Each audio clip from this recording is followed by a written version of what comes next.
कांग्रेस नेता सचिन पायलट ने आज राजधानी लखनऊ के उत्तर प्रदेश कांग्रेस कमेटी में प्रेस कॉन्फ्रेंस की, जिसमें सचिन पायलट ने सेबी के चेयरमैन पर सवाल उठाए। साथ ही सरकारी संपत्ति को देने पर सचिन पायलट ने नाराजगी जताई। आपको बता दें, कांग्रेस द्वारा जेपीसी जांच की मांग की गई। प्रदेश अध्यक्ष जी, हमारे प्रभारी महोदय, सभी उत्तर प्रदेश कांग्रेस कमेटी के पदाधिकारीगण और इस प्रेस वार्ता में आप सब जो यहाँ पर आए, आप सबका स्वागत है। साथियों, आज मैं 2-3 मुद्दों पर चर्चा करूँगा, लेकिन प्रमुखतः जो इस मुद्दे को लेकर अखिल भारतीय कांग्रेस कमेटी ने, राष्ट्रीय अध्यक्ष खड़गे साहब ने और विपक्ष के नेता सम्मानित राहुल जी ने इस बात को बार बार उठाया है, आज उसी पर थोड़ा प्रकाश डालने के लिए मैं आपके बीच में उपस्थित हुआ हूँ। हम सब जानते हैं, कुछ दिन पहले एक रिपोर्ट प्रकाशित हुई थी, जिस रिपोर्ट में भारत ने सेबी की चेयरमैन और अडानी ग्रुप के बीच में जो संबंध हैं उसका विवरण दिया था। रिपोर्टें बहुत आती हैं, बहुत सी चर्चाएं हमेशा हम सुनते देखते रहते हैं, लेकिन ये तथ्यात्मक रिपोर्ट पर जो कार्रवाई होनी चाहिए थी उसमें विलंब हुआ है। सरकार ने किसी भी तथ्य को मानने से मना किया है। हमारी पार्टी ने, हम सब ने, तमाम विपक्ष ने, इंडिया अलायंस ने ये मांग रखी थी कि जो आरोप लगे हैं बड़े गंभीर हैं। ये आरोप इस प्रकार से हैं कि जिस व्यक्ति को, जिस संस्था को जांच पड़ताल करनी है, जो हमारी कैपिटल मार्केट्स में रेगुलेटरी बॉडी है, जिसको सुप्रीम कोर्ट ने कहा था, सुप्रीम कोर्ट ने संज्ञान लेकर कहा कि जांच करिए, जिस संस्था को, जिस व्यक्ति को जांच के लिए बिठाया गया, वही अगर संदिग्ध है तो जांच की गुणवत्ता क्या होगी। ये मिला जुला खेल जो है ये प्रकाश में आ रहा है। देश और दुनिया में इस पर चर्चा हो रही है। और सेबी की जो चेयरमैन है, उनके जो पति हैं, वो दोनों व्यवसाय उनके साथ करते हैं जिनकी जांच करने के लिए सर्वोच्च न्यायालय ने उनको निर्देशित किया था। जब बात सामने आई तो सभी पक्षों ने कहा कि हमारा कोई लेना देना नहीं है। हम लोगों ने कहा, अगर सुप्रीम कोर्ट के ऑर्डर के बाद SEBI, securities and exchange board of India, जो पूरे कैपिटल मार्केट्स को रेगुलेट करती है, उनकी चेयरमैन अगर संदिग्ध पाई जा रही रिपोर्ट के माध्यम से, तो हमने कहा कि एक जॉइंट पार्लियामेंट्री कमेटी बननी चाहिए। एक जेपीसी की मांग राहुल जी ने करी है, खड़गे साहब ने करी है, इंडिया अलायंस ने करी है, और हम लोग चाहते हैं कि जेपीसी के माध्यम से तथ्य तक पहुंचा जाए, क्योंकि बड़े गंभीर और दूरगामी परिणाम आएंगे इस जांच के माध्यम से। और हम तभी कहते हैं, आज भारतीय जनता पार्टी और एनडीए की सरकार है, भाजपा बहुमत में है, जेपीसी का गठन होगा तो सबसे ज़्यादा सदस्य भाजपा के होंगे, चेयरमैन भाजपा का होगा जेपीसी का। लेकिन अगर सभी दलों के सांसदों की जेपीसी गठित होगी और उसकी निगरानी में जांच होगी, तो पता पड़ेगा कि अडानी समूह के साथ जो संबंध इस रिपोर्ट में छपे हैं, श्रीमती बुच के, जो सेबी की चेयरमैन हैं, वो पूरे तथ्य और कागजात सामने आएंगे। और हमने कहा कि नैतिकता के आधार पर जब तक तथ्यात्मक रिपोर्ट सामने नहीं आती जेपीसी की, तब तक सेबी की चेयरमैन को अपना इस्तीफा देना चाहिए। आप साथियों कल्पना कीजिए, हजारों करोड़ रुपए का घोटाला हो रहा है, और ये कोई एआईसीसी या पीसीसी या कांग्रेस पार्टी ने नहीं कहा, सुप्रीम कोर्ट ने कहा कि तथ्यों के आधार पर इसकी जांच होनी चाहिए। जांच कौन करेगा? सुप्रीम कोर्ट है। जांच करने की कार्य क्षेत्र सरकार की नैतिक जिम्मेदारी बनती है कि वो इस जांच का गठन कर सच्चाई देश के सामने लेकर आए। और जो आरोप लग रहे हैं, ये पहली बार नहीं लग रहे हैं, इससे पहले भी मामला उठा था, लेकिन चुनाव आ गए, मामला दब गया। अब दोबारा ये सारे मांग उठी हैं। मुझे लगता है कि सरकार को अपने गिरबान में झांकना चाहिए। और माननीय प्रधानमंत्री जो हमेशा ईमानदारी की बात करते हैं, अपने 10 साल में कहते हैं कि घोटाला नहीं हुआ। अगर जांच ही नहीं होगी तो घोटालों का पता कैसे पड़ेगा? घोटाले तो तब पकड़े आते हैं जब आप जांच करें।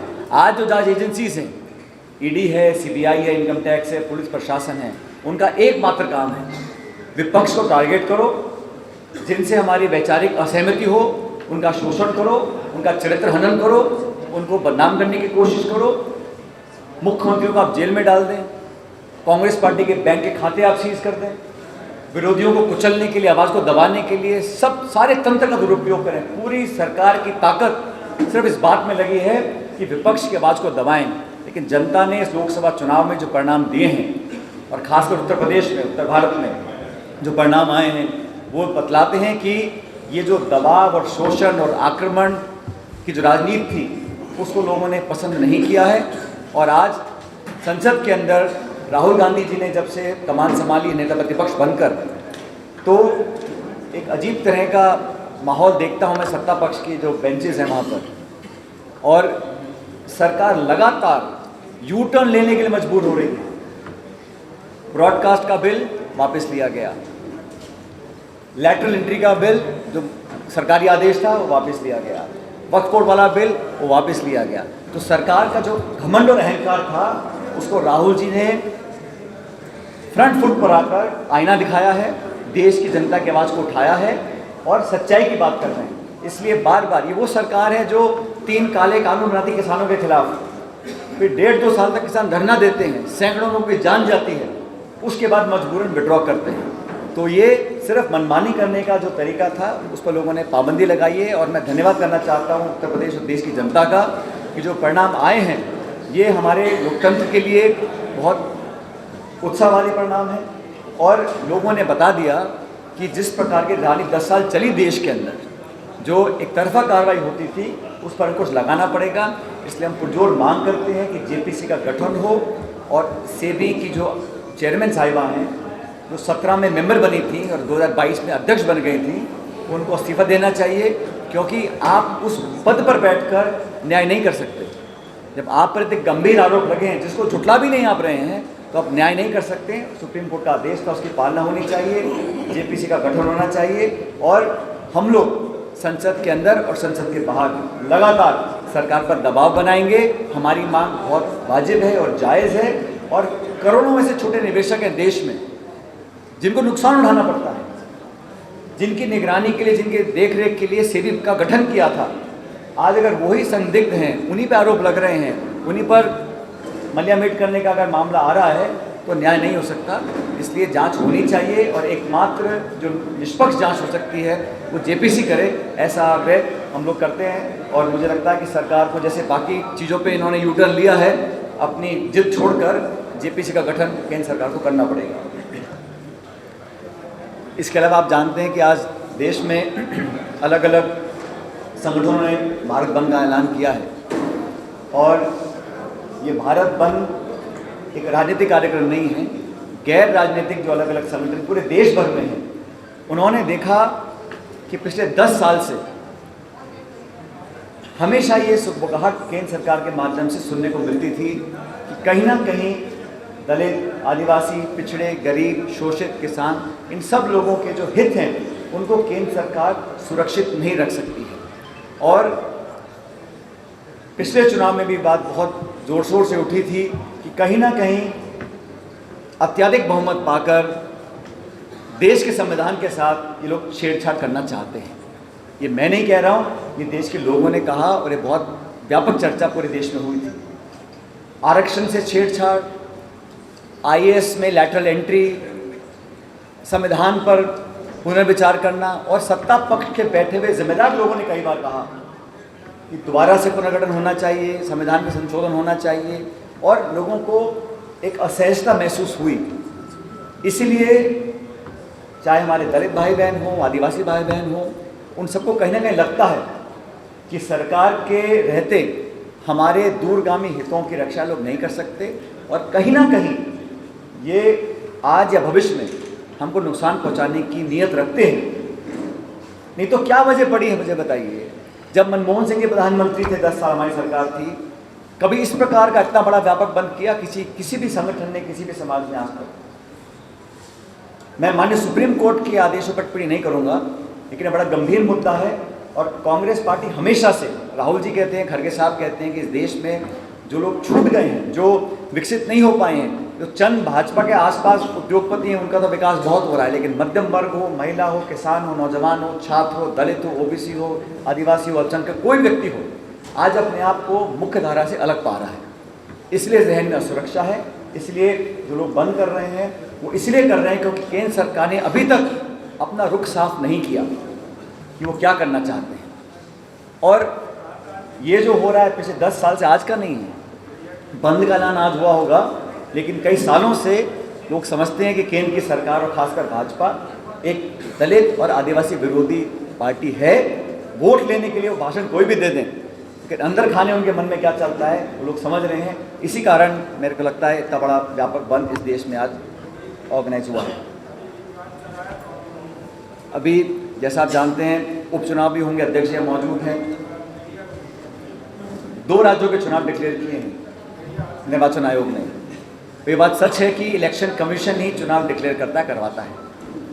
लेकिन जो दल और जो सरकार बोलती थी कि 1 नेशन 1 इलेक्शन, वो 4 राज्यों का चुनाव साथ में नहीं करा पा रहे।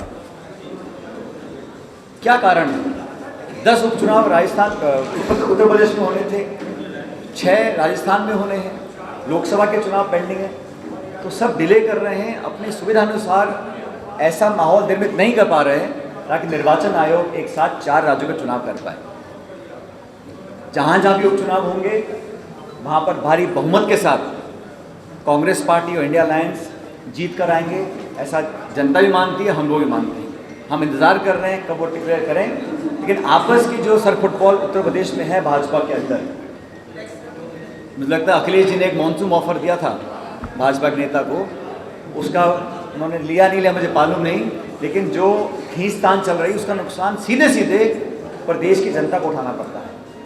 सत्ता में खींचतान हो रही है, दिल्ली और लखनऊ में हो रही है, लखनऊ में सत्ता संगठन में हो रही है, उसका खामियाजा पब्लिक को उठाना पड़ता है। इसलिए हमारा इंडिया अलायंस बड़ा मजबूत है और 10 की 10 सीटों पर हम लोग जीत कर जाएंगे, ऐसा मैं मानता हूँ। और आने वाले समय में कांग्रेस पार्टी जहाँ जहाँ चुनाव हो रहे हैं, अभी 4 राज्यों में चुनाव होंगे और मैं मानता हूँ कि इंडिया अलायंस 4 पे रहेगा और एनडीए अलायंस 0 पर रहेगा।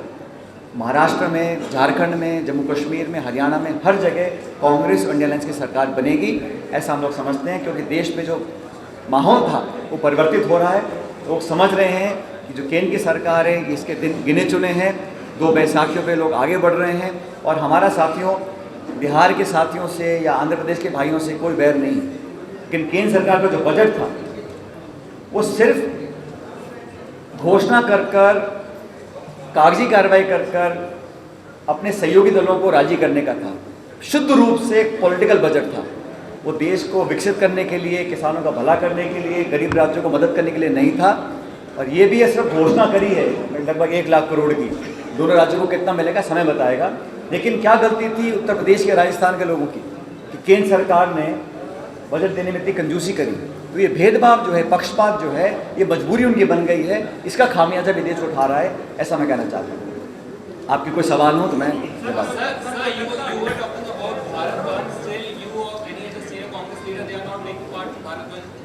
Today's Bharat Bandh is not a political move. It is organized by non-political organizations, non-government organizations, institutions all across India. I feel that the organizations of the Dalit community and tribal communities have had to do this bandh because they feel insecure, they feel uncertain, and they believe that the government of India is not a government that is working in their favor. It is not for the first time that the Dalit communities across India, the tribal organizations have called for a bandh. It has happened before also.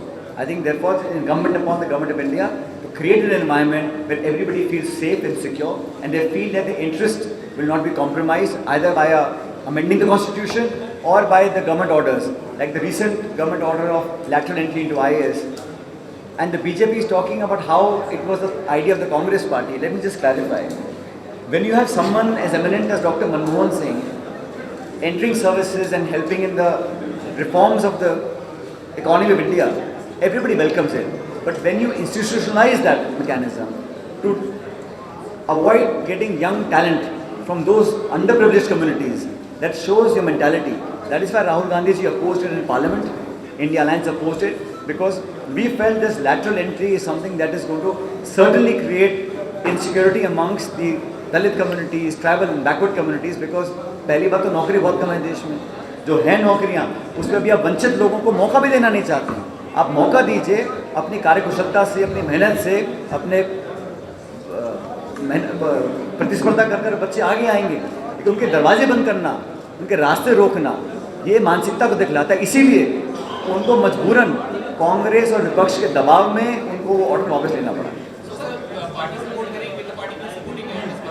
It is not a question of anyone opposing or supporting. It is because the government of the day has created an environment where people are forced to call for a ban, and I think the government has to listen to the voice of the underprivileged and the downtrodden and act accordingly. Sir Calcutta में जो rape हो रहा है उस पर क्या कहेंगे? जी,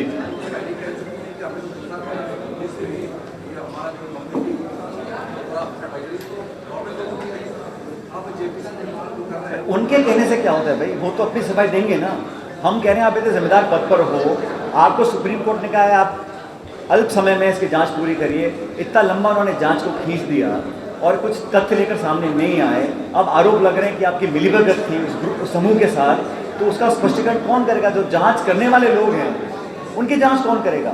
इसीलिए हम जेपीसी की मांग करते हैं। अगर कुछ गलत नहीं है तो जेपीसी की जांच में सामने आ जाएगी। जेपीसी बहुमत किसका होगा? भाजपा का होगा। जेपीसी का चेयरमैन कौन होगा? भाजपा का होगा। फिर क्या कारण है आप पकड़ना नहीं चाह रहे हैं? अगर कुछ गलत नहीं है, अगर केंद्र सरकार बैकफुट पे नहीं है, अगर उन्होंने कुछ गलत काम नहीं किया तो जांच के लिए क्यों डरते हैं? जो भाजपा बोलती है छापे डलने दो कांग्रेस के नेताओं के ऊपर, ईडी से पूछताछ करने दो, कस्टडी लेने दो, अगर गलती नहीं करी है तो सामने आ जाएगा।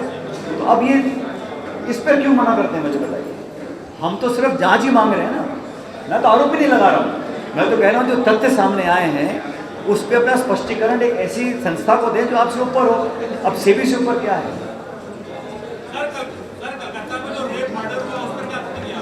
क्या देश में कहीं हिंसा होती है, कहीं शोषण होता है, कहीं बलात्कार होता है, उसकी सब लोग मन से घोर निंदा करते हैं और सभ्य समाज में इस प्रकार की घटनाओं की कोई जगह नहीं है। इस पर जो भी कार्रवाई करनी चाहिए, चाहे किसी राज्य में हो। और माननीय सुप्रीम कोर्ट ने संज्ञान लिया हुआ है, रिपोर्ट तलब करी है, सीबीआई से करी, राज्य सरकार से करी है और कार्रवाई होनी चाहिए। इसमें ये कहना कि वो इस राज्य में उस राज्य में नहीं, ऐसा नहीं है। और अभी महाराष्ट्र में जो यौन शोषण हुआ है, हर राज्य में जहाँ पर भी होता है उस पर बिना किसी संकोच के केंद्र सरकार हो, राज्य सरकार हो, पुलिस हो, प्रशासन हो, इमीडिएट कार्रवाई करनी चाहिए और सबसे सख्त सजा दी जानी चाहिए। आरोपी कोई भी हो, कितना प्रभावी हो, किसी दल से जुड़ा हो, किसी विचारधारा का हो, किस मजहब का हो, उससे कोई फर्क नहीं पड़ता। ये दरिंदगी को करते हैं उसको तो सख्ती से निपटना ही पड़ेगा। इसका कोई इसमें कोई संकोच किसी को नहीं। बिहार के अंदर प्रदर्शन कर रहे थे भारत बंद को लेकर, उनके ऊपर लाठियां चलाई गई, इस पर क्या करेंगे? मेरी जानकारी में नहीं है, लेकिन मैं सबसे अपील भी करता हूँ कि जो आज भारत बंद हो रहा है वो शांतिपूर्ण होना चाहिए। हिंसा किसी भी चीज़ का समाधान नहीं है, शांतिपूर्वक करना चाहिए। जहाँ पर भी ऐसी घटनाएं हो रही हैं इसको रोका जाना चाहिए और मैं सबसे अपील करूँगा कि जो बंद हो रहा है आज वो अमन, चैन, शांति से हो, क्योंकि सब लोगों की आवाज़ केंद्र सरकार को सुननी पड़ेगी और हम हमेशा उनकी मदद करेंगे। जो पिछड़े हैं, दलित हैं, आदिवासी हैं, उनकी हम मदद करने का काम कांग्रेस पार्टी, राहुल गांधी जी हमेशा करते हैं। बहुत बहुत धन्यवाद। देश विदेश की ताज़ा खबर पाने के लिए हमारे चैनल NTV निष्पक्ष को सब्सक्राइब करें व बेल आइकन दबाना ना भूलें।